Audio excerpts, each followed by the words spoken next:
Di tempat yang mulia ini kita dapat hadir dalam rangka memenuhi kewajiban kita sebagai orang-orang yang beriman,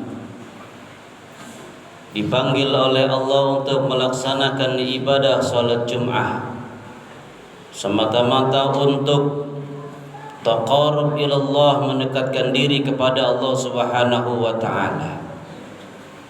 Berapa banyak orang-orang di luar sana yang keadaannya sehat, kuat dan mampu, tidak ada uzur apapun, tapi ia tidak tergerak hatinya, tidak tergerak kakinya untuk melangkahkan kakinya menuju rumah Allah. Kita adalah orang-orang pilihan yang dipilih oleh Allah Subhanahu wa ta'ala untuk melaksanakan sholat Jum'ah pada hari ini. Mudah-mudahan kita termasuk orang-orang yang bertakwa di hadapan Allah Subhanahu wa ta'ala. Salawat dan salam tak lupa juga kita curahkan kepada junjungan kita Nabi besar Muhammad sallallahu alaihi wasallam, kepada para sahabat, para tabi'in, insyaallah kita sebagai pengikutnya yang senantiasa menjalankan ajaran sunnahnya. Kelak ketika nanti dikumpulkan di padang mahsyar, nanti kita berharap mendapatkan pertolongan dari Nabi kita, mendapatkan syafaat Rasulullah sallallahu alaihi wasallam. Amin ya rabbal alamin. Jemaah ma'asyiral Jumat yang dimuliakan Allah Subhanahu wa taala, pada kesempatan yang mulia ini khatib mengingatkan kepada diri khatib sendiri dan umumnya, pada jamaah yang hadir di sini semua sama-sama kita tingkatkan iman dan takwa kepada Allah Subhanahu wa taala. Takwa dalam arti imtisalul awamir, menjalankan segala apa yang diperintahkan oleh Allah Subhanahu wa taala, wajtinabu nawahi, dan menjauhi segala apa yang dilarang oleh Allah Subhanahu wa taala. Ma'asyiral muslimin, sidang Jum'ah yang dimuliakan Allah Subhanahu wa ta'ala, pada saat ini tanggal 21 Zulhijjah, rasa-rasanya baru kemarin kita melaksanakan sholat Idul Adha, melaksanakan penyembelihan hewan kurban. Baru saja jamaah haji kita wukuf di padang Arafah, tapi pada saat ini tidak terasa sudah masuk tanggal 21 Zulhijjah, di mana bulan Zulhijjah adalah bulan yang mulia. Di antara bulan-bulan yang lain dikatakan minha arba'atul hurum. Salah satu bulan yang dimuliakan adalah bulan Zulhijjah. Ada apa dengan bulan Zulhijjah? Pelajaran yang dapat diambil di bulan Zulhijjah ini, kita ketahui jumlah nabi itu berjumlah 124.000 nabi. Tapi yang termaktum di dalam Al-Quran, yang disebutkan dalam Al-Quran yang kita imani, yang kita taati, hanya ada 25 nabi. Ketika ada 25 nabi, Allah memilih lagi siapa nabi yang paling terbaik di antara 25 nabi ini. Allah memilih 5 nabi, yaitu sering kita sebut, yaitu yang namanya ulul azmi, yaitu 5 nabi: Nabi Nuh, Nabi Ibrahim, Nabi Musa, Nabi Isa, dan Nabi Muhammad sallallahu alaihi wasallam. Dari 5 nabi ini pun Allah masih memilih lagi nabi yang paling terbaik akhlaknya, nabi yang paling terbaik sifatnya, nabi yang paling terbaik di antara nabi-nabi yang lain, yaitu Nabi Ibrahim alaihissalam dan Nabi Muhammad sallallahu alaihi wasallam. Inilah 2 nabi yang dipilih oleh Allah Subhanahu wa taala. Makanya ketika ada yang nanya siapa manusia yang terbaik di dunia ini, yaitu ada 2 manusia, yaitu Nabi Ibrahim dan Nabi Muhammad sallallahu alaihi wasallam. 2 orang ini diberikan gelar oleh Allah Subhanahu wa taala. Nabi Muhammad diberikan gelar Habibullah dan Nabi Ibrahim diberikan gelar Khalilullah. Inilah manusia yang terbaik, yang patut kita ambil, yang patut kita taati dalam kehidupan sehari-hari.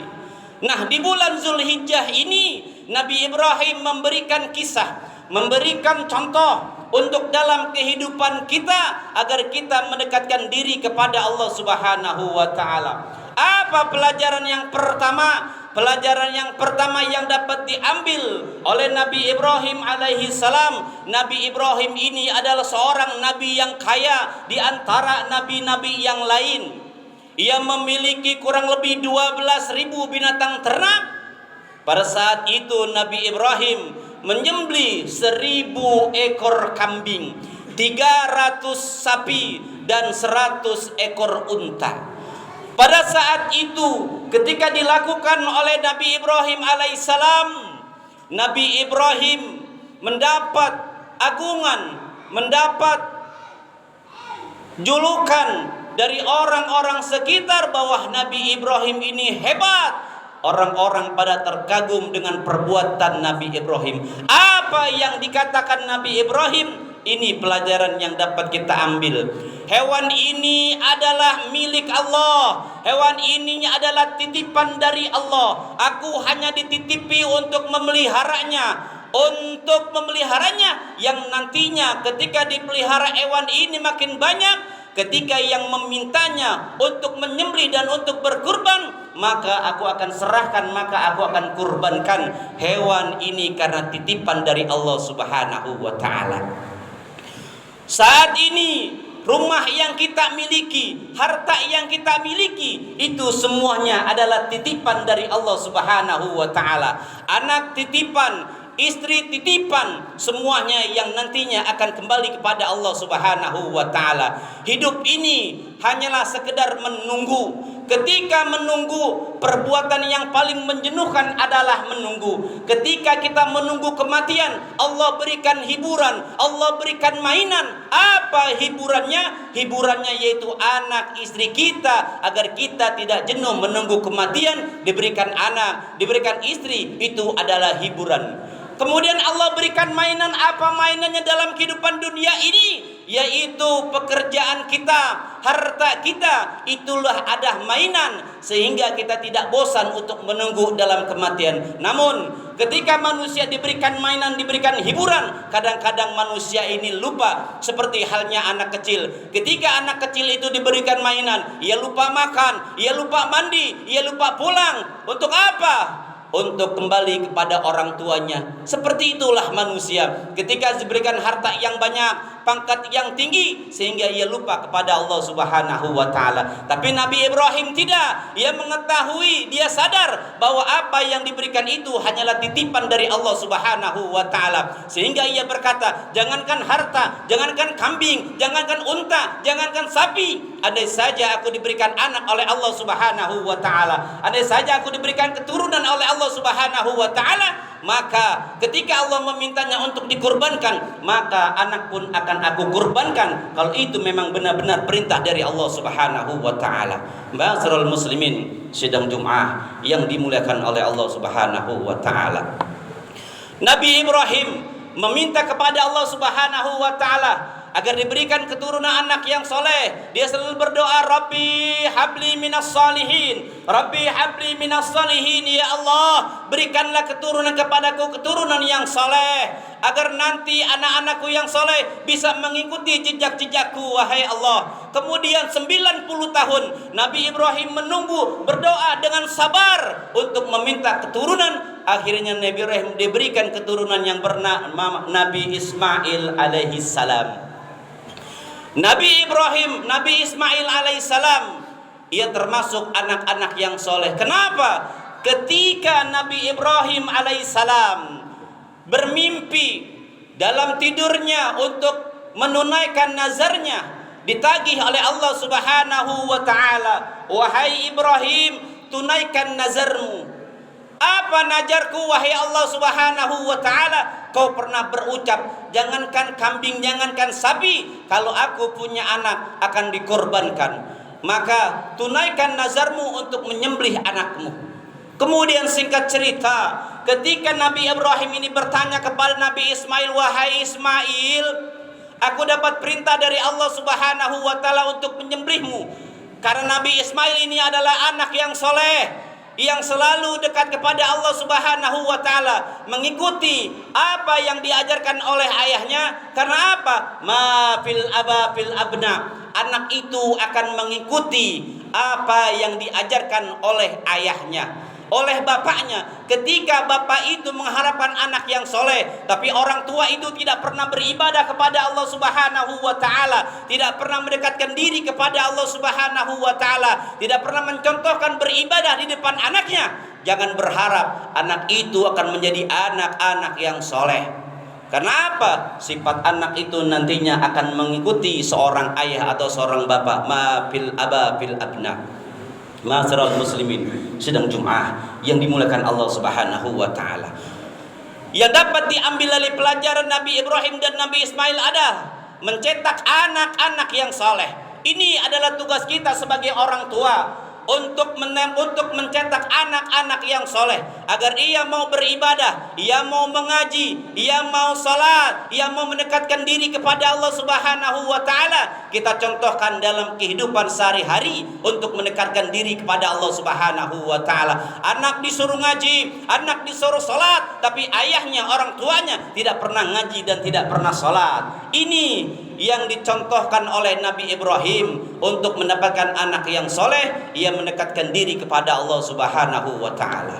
Kemudian dikatakan dalam surat Al-Kautsar, dikatakan inna a'tainakal kautsar. Ini yang pelajaran yang dapat diambil dalam bulan Dzulhijjah ini. Sesungguhnya Allah telah memberikan kepadamu nikmat yang banyak. Nikmat yang banyak itulah yang harus kau syukuri. Berapa banyak nikmat-nikmat yang telah Allah berikan kepada kita. Dari bangun tidur sampai kita tidur lagi, berapa banyak nikmat yang telah Allah berikan. Kalau kita mau menghitung-hitung nikmat yang telah Allah berikan, tidak akan mampu untuk menghitung nikmat Allah tersebut. Wa in ta'uddu nikmatallahi la tu'suha. Kalau kau mau menghitung nikmat Allah, alat secanggih apapun tidak akan mampu untuk menghitung nikmat yang telah Allah berikan.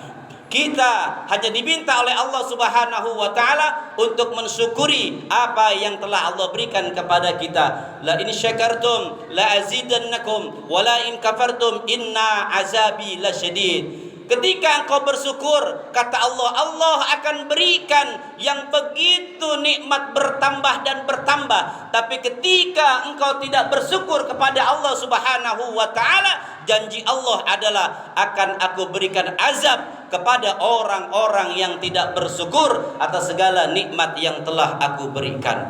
Ma'asyiral muslimin, sidang Jumat yang dimuliakan oleh Allah Subhanahu wa taala. Di bulan Dzulhijjah ini umat Islam melaksanakan ibadah haji dari berbagai dunia.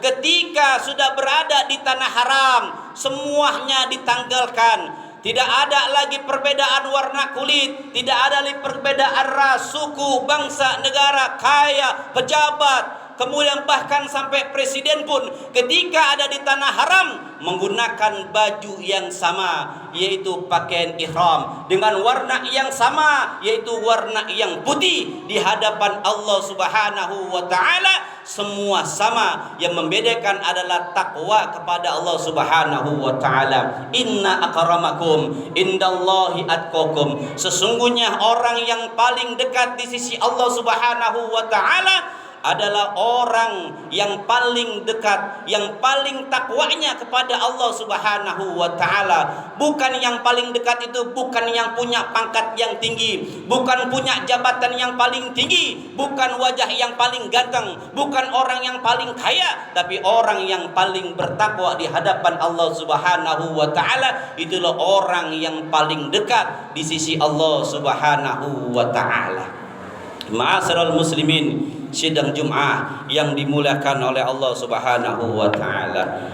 Inna a'tainakal kautsar. Sesungguhnya kami ini telah memberikan kepadamu nikmat yang banyak. Kemudian ketika kita menerima nikmat yang banyak dari Allah Subhanahu wa taala, dikemanakan nikmat tersebut? Apakah digunakan di jalan Allah Subhanahu wa taala atau tidak digunakan di jalan Allah Subhanahu wa taala? Dalam ayat berikutnya Allah menyambungkan, fasalli li rabbika wanhar, maka salatlah dan berkurbanlah kepada Allah Subhanahu wa taala, semata-mata mendekatkan diri kepada Allah Subhanahu wa taala. Untuk mendekatkan diri kepada Allah Subhanahu wa taala, yang diwajibkan adalah apa? Yaitu yang pertama salat. Salat karena amalan pertama yang akan dihisab, yang akan dipertanyakan oleh Allah Subhanahu wa taala. Ketika salat kita baik, ketika salat kita sempurna, maka insya Allah amalan-amalan perbuatan-perbuatan yang lain maka akan dianggap baik dan dianggap sempurna oleh Allah Subhanahu wa taala.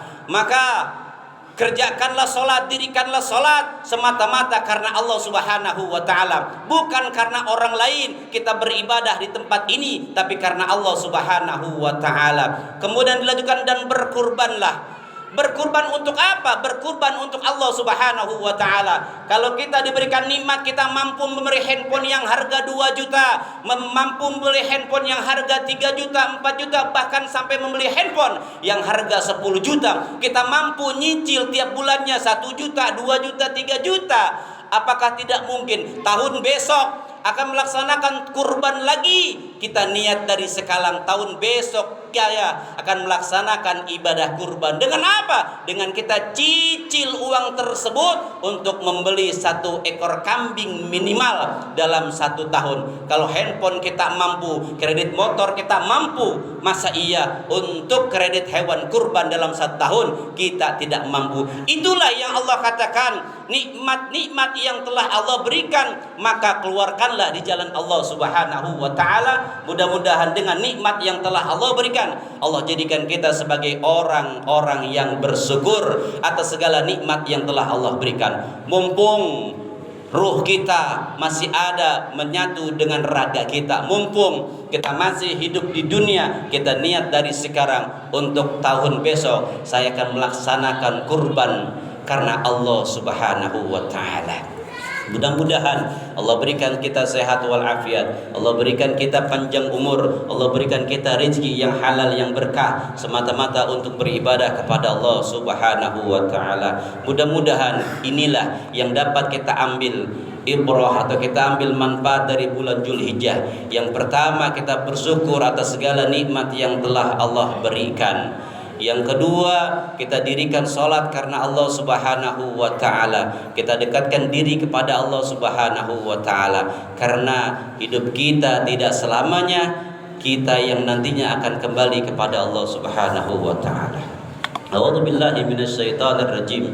Bismillahirrahmanirrahim. Wal 'asri innal insana lafi khusr illa alladziina aamanu wa 'amilus shalihaat wa tawassaw bil haqqi wa tawassaw bis sabr. Barakallahu li wa lakum fil Qur'anil 'azim wa nafa'ani wa yakum bima fihi minal ayati waz zikril hakim wa taqabbala minna wa minkum tilawatahu innahu samiul 'alim. Aqulu qawli hadza fastaghfiru innahu huwal ghafurur rahim.